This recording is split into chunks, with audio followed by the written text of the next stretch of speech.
লীলা দেখে হাসছে। কি লীলা? ডুবু ডুবু করে না বয়ে বিষম বা দেখে হাসে গোড়া বনমালী। এটা দেখে হাসছেন কেন? বলে নৌকা ডুবছে ভাসছে বলে হাসছেন না, হাসছেন ভেতরের কাজ দেখে। বলি ভেতরে কি হচ্ছে? ভেতরে এমন হচ্ছে কেহ করে উঠল গণ গণ হরি বল, কেহ করে উঠল গণ গণ হরি বল, কেহ করে উঠল গণ গণ হরি বল, কেহ করে উঠল গণ গণ হরি বল। ওই আরে দুজনে নদিয়া লুকে দেখে রে, এখন ভুবন মোহন নাইয়া দেখি আমি বস হইয়া, ভুবন মোহন নাইয়া দেখি আমি বস হইয়া, ভুবন মোহন নাইয়া দেখি আমি বস হইয়া, ভুবন মোহন নাইয়া দেখি আমি বস হইয়া। যুবতী বলিলা লাখে লাখে, যুবতী বলিলা লাখে লাখে, যুবতী বলিলা লাখে লাখে, যুবতী বলিলা লাখে লাখে। দেখো ভুবন মোহন নাইয়া, কথাটা তো ঠিক। এটা তো যেমন তেমন নাইয়া না, গোটা ব্রহ্মাণ্ডকে মোহিত করার মতো যার রূপের লাবণী, সেই ভগবান আজকে নাবিক সেজে যে বইটা বাইছেন, একটু মুখরিত তো হবেই সবাই, এটা তো হওয়াটা স্বাভাবিক।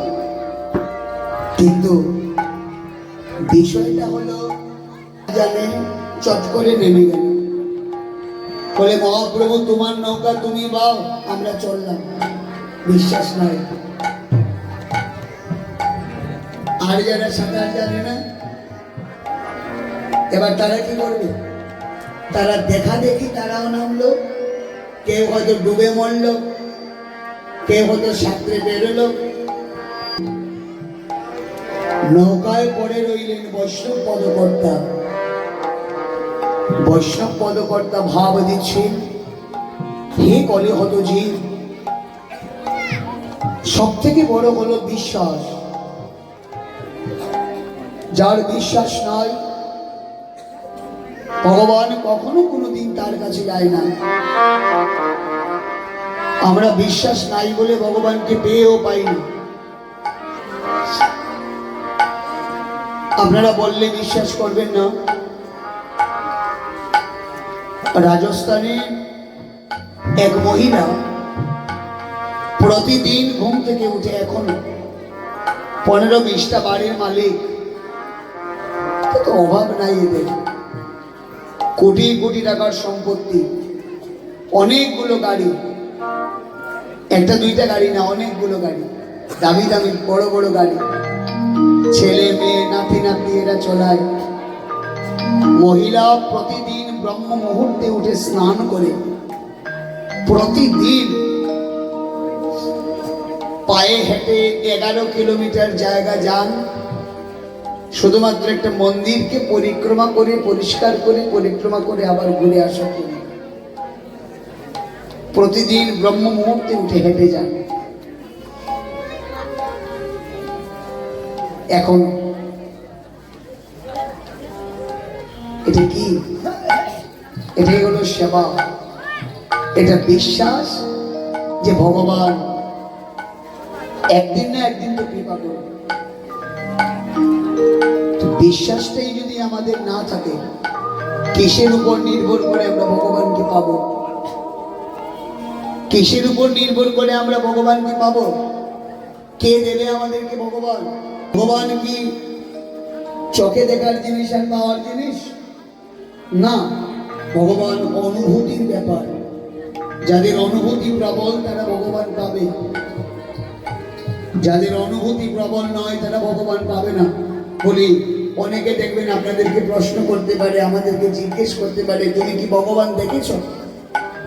এত বড় বড় আসলে উঠে যে এত কীর্তন করো, কোনোদিন কি ভগবান দেখেছ? এরকম প্রশ্ন করতে পারে কেউ, আপনাদেরকেও করতে পারে। এত যে কীর্তনে যাও, হরি কথা শোনো, ভগবান কি পেয়ে গেছো? ভগবান কি দেখেছো? ভগবান অনুভূতির বিষয়। এই এই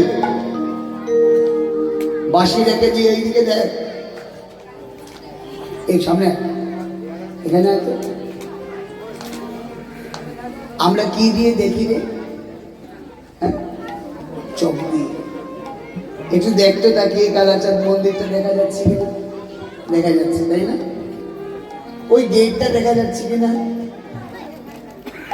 দেখা যাচ্ছে তো? এখান থেকে দাঁড়ালে মেলা মেলা দেখা যাবে কিনা, যাবে।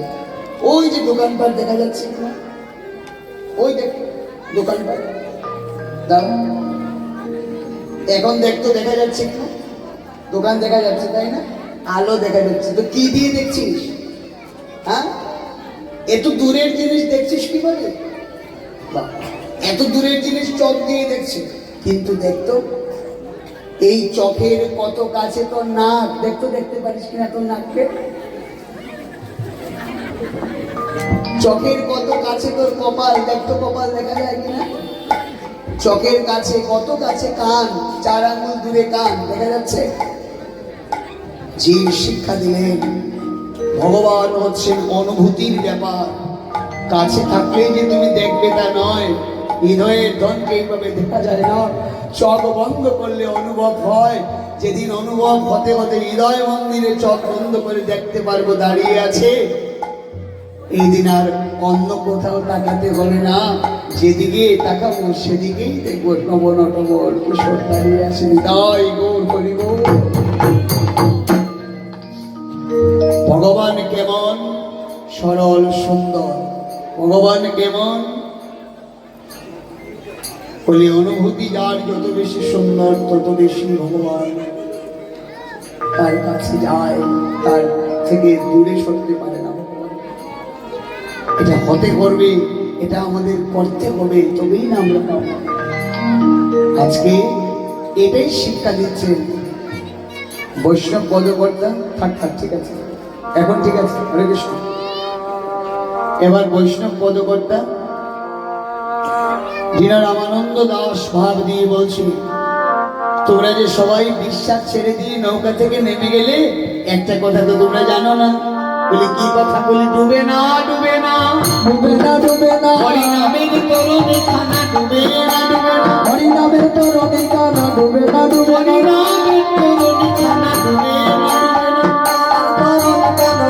না, বলি বয়ে দিল রামানন্দে হানায় আনন্দ স্বর, বয়ে দিল রামানন্দে হানায় আনন্দ, বয়ে দিল রামানন্দে হানায় আনন্দ স্বর, বয়ে দিল রামানন্দে হানায় আনন্দ বঞ্চিত রহিল ময়া তো, বঞ্চিত রহিল ময়া তো, বঞ্চিত রহিল ময়া তো, দয়া বঞ্চিত রহিল ময়া তো, ডুবে না, ডুবে না, ডুবে না, ডুবে না, আমের তরণী খানা ডুবে না, ডুবে না, আমের তরণ খানা ডুবে না, ও সহায় আছে হরি বল,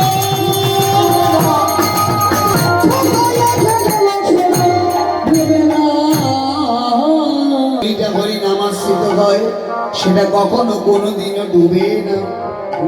আসুন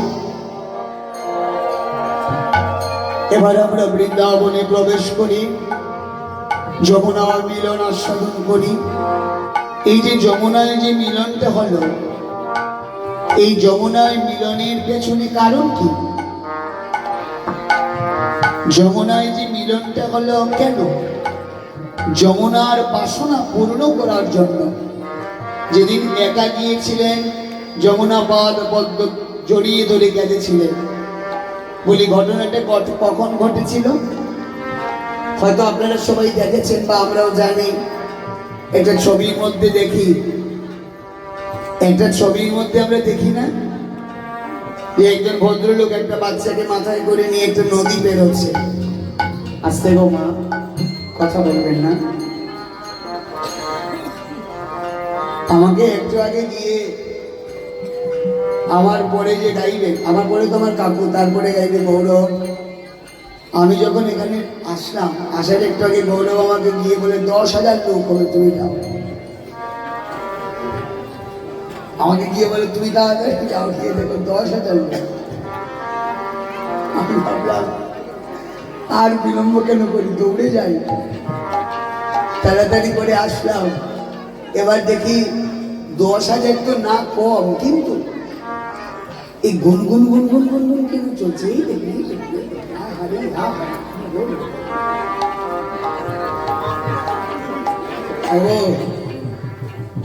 কোনায় বসলেই রস জমে যায়।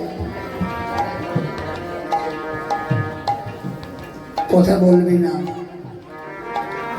কথা বললে কার কি হবে? আমি তো কিছু বলবো না, কিন্তু কীর্তন তো কিছু বুঝতে পারবে না। কথা বললে আমরা শুনবো সত্যি, কিন্তু কাজ দেবে না। কাজ দিতে গেলে কর্ম করতে হবে, তৈরি হতে হবে। স্বামী বিবেকানন্দ ঠাকুর শ্রীরামকৃষ্ণকে প্রশ্ন করেছিলেন, ঠাকুর, আমি যদি দীক্ষা না নিই, যদি মন্ত্র না নিই, এরকম যদি কেউ না করে, মন্ত্রতন্ত্র নিল না, নিজের ইচ্ছেতে যদি দীক্ষা দীক্ষা কিচ্ছু না নিয়ে যদি নিজে নিজে ভজন করে, সে কি ভগবান পাবে না? কি পাবে কিনা? পাবে কিনা গো? তখন স্বামীজিকে বোঝানোর জন্য ঠাকুর রামকৃষ্ণ বললেন, এই দেখ নরে, একটা ডিঙ্গি নৌকা পড়ে আছে।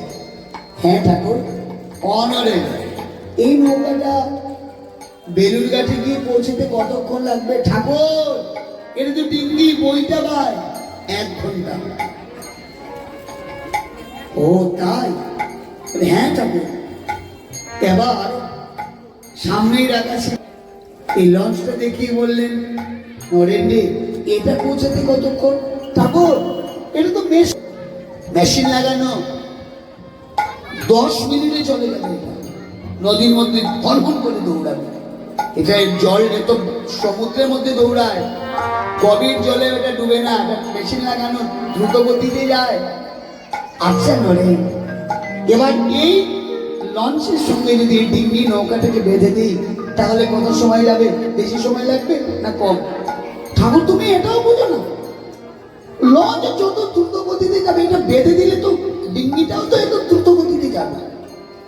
নরেন রে, আমি বুঝি, তুই বুঝিস না। ওরে নরেন, গুরু সান্নিধ্য লাভ কেন করব?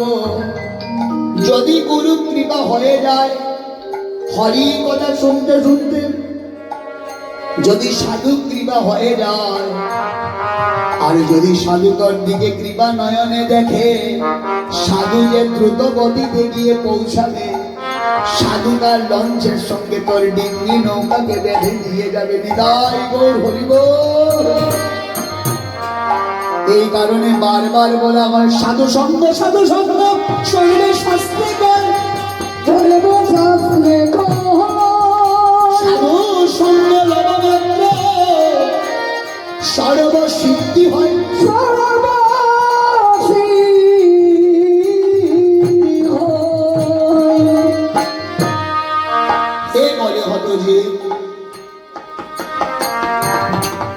এই কারণে আমাকে কর্ম করতে হবে, তবে গিয়ে আমি পাবো। আমার মন যদি এখানে না বোঝে, সারাদিন কীর্তন শুনে আমার কোনো লাভ নেই।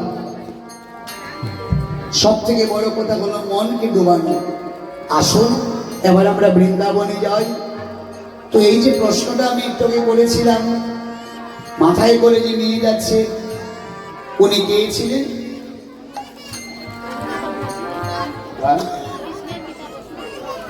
হ্যাঁ, আর যিনি মাথায় ছিলেন উনি না। কে মাথার মধ্যে বাচ্চাটা কে ছিল? মাথায় যে বাচ্চাটাকে নিয়ে যাচ্ছেন, নদী বেরোচ্ছেন, এই মাথার উপরে বাচ্চাটাকে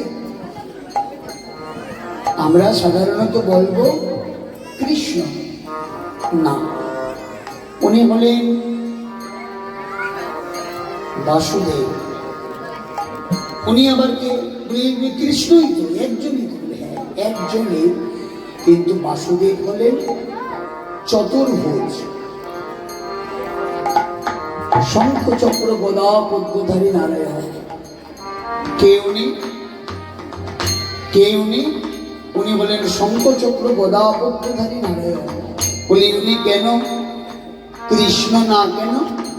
বলি এটার পেছনে কারণ আছে।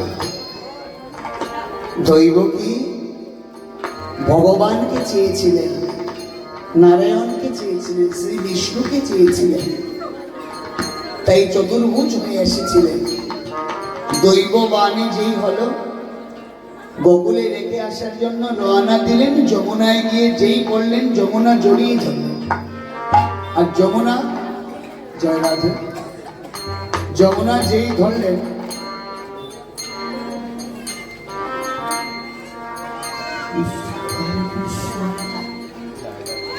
যমুনা যেই ধরলেন, বলেন আমি আর চরণ ছাড়ব না। সেদিন যমুনাকে কথা দিয়েছিলেন, আজকে তুমি আমাকে বিদায় দাও, আজকে তোমার পাওয়াটা পূর্ণ হলো না। এটাকে কখনো পূর্ণ পাওয়া বলে না যমুনা। এই জগতের সব থেকে শ্রেষ্ঠ ভজন হচ্ছে যুগল ভজন। আজকে তুমি আমাকে একা পেয়েছো, তাতে তোমার পাওয়া কখনোই পূর্ণ হলো না। তোমার পাওয়াটা তখনই পূর্ণ হবে যখন আমি রাধাকে পাবে নিয়ে দাঁড়াবো তখন। তো চলুন আমরা এই যে যমুনার বাসনাটা যে পূর্ণ করেছেন ভগবান, এটাকে আস্বাদন করি। বৃন্দাবন যেতে গেলে কি করতে হয়? বৃন্দাবন যেতে গেলে অভ্যাস করতে হয়। কিসের অভ্যাস? রাধা নামের অভ্যাস। বৃন্দাবনে যেতে গেলে তিনটে নিয়ম প্রথমত মানতে হবে। মানা কি? কেউ মানে মানব, না মানে না, কিন্তু মানার কারণটা কি? মানলে কি হয় বললেন, এটা হচ্ছে নিয়ম। আমি বলে দিচ্ছি, বাকি প্রত্যেকের নিজের নিজের ব্যাপার সেটা। এখানে কারা কারা বৃন্দাবনে গেছেন? বৃন্দাবনে যাওয়া কেউ আছেন? হাত তুলবেন দেখি। কেউ কে গেছেন? কেউ গেছেন? গিয়ে এসছেন? বাহ, আসতে।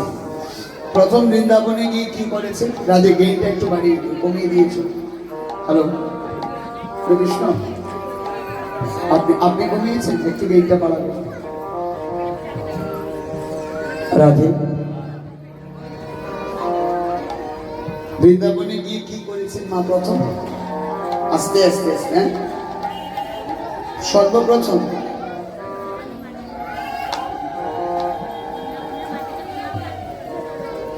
কখন কখন গিয়ে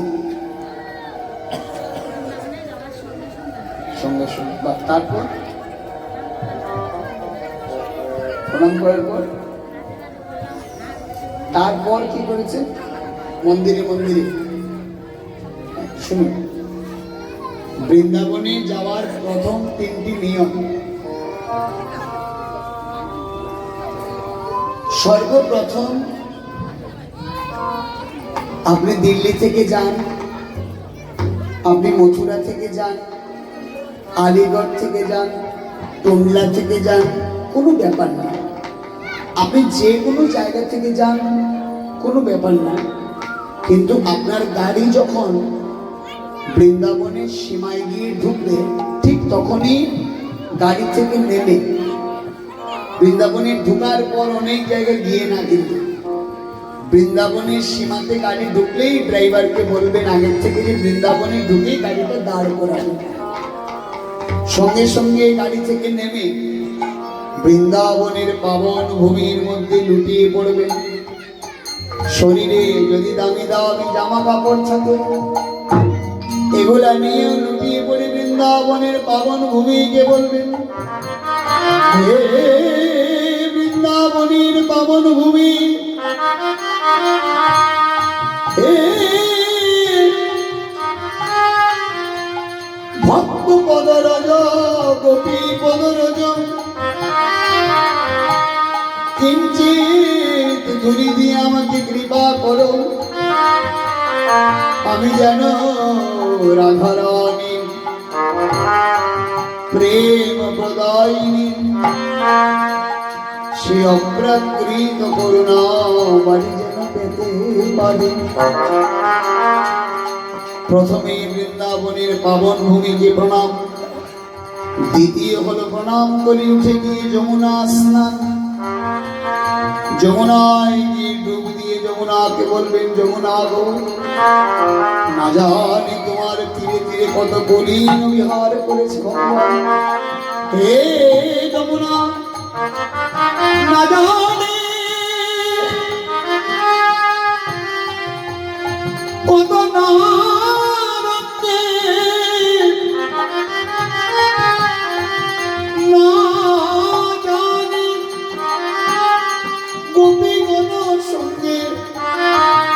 রাখার সঙ্গে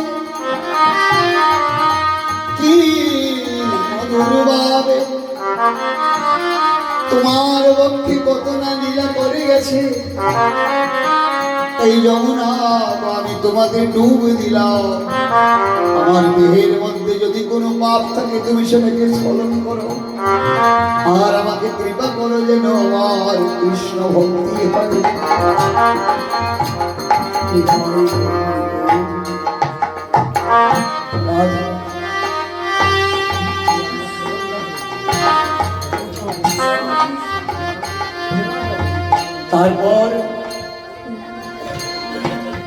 তারপর হলো গোপেশ্বর মহাদেব।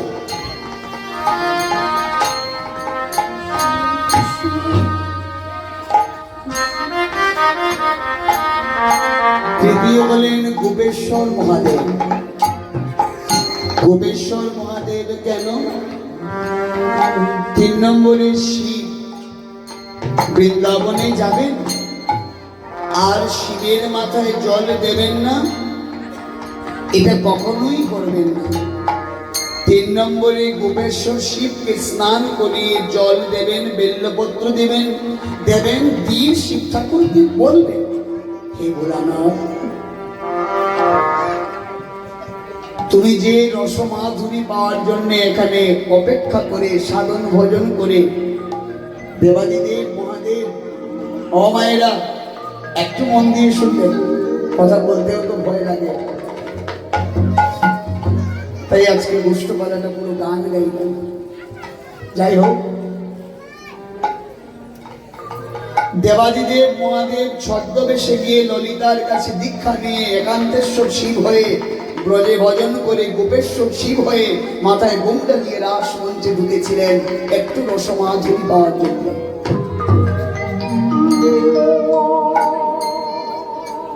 সেই দিন ভগবান গোপেশ্বর শিবকে বলেছিলেন, মহাদেব, আমি এই জন্মে বাসনা পূর্ণ করতে পারবো না, কলিযুগে করবো। কিন্তু সেদিন মহাদেব বলেছিলেন, তুমি যদি আমাকে ফিরিয়ে দাও, সবাই বলবে আমি চুরি করে এসেছি তোমার কাছে, আমাকে তুমি ফিরিয়ে দিও না। সেদিন গোবিন্দ বলেছিলেন, মহাদেব, আমি আপনাকে ফিরিয়ে দেবো, এটা ভাবলেন কি করে? আপনি ভাবলেন কি করে? ব্রজে যেমন আপনার চিন্তা হরণ স্বরূপ আছে, ঠিক তেমনি আজকে যেভাবে তুমি গোপেশ্বর শিব হয়ে আমার কাছে এসেছো আমার রসমাধুরী পাওয়ার জন্য, এইভাবে তুমি বৃন্দাবনে লিঙ্গ রূপে বিরাজ করো, বিরাজ করো।